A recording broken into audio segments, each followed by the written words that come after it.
தென்மதுரை வீரனுக்கு என்னுடைய மாமனுக்கு தேக்குமர தேகமடி அம்மாயம்மா.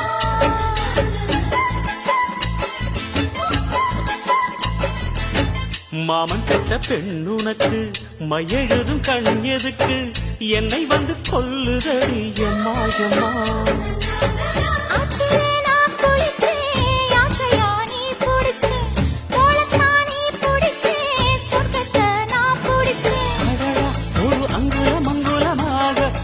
ஆசையில் முத்தங்கள் போட அதை என்னன்னு சொல்லுவேன் எப்படி சொல்லுவேன் நானே.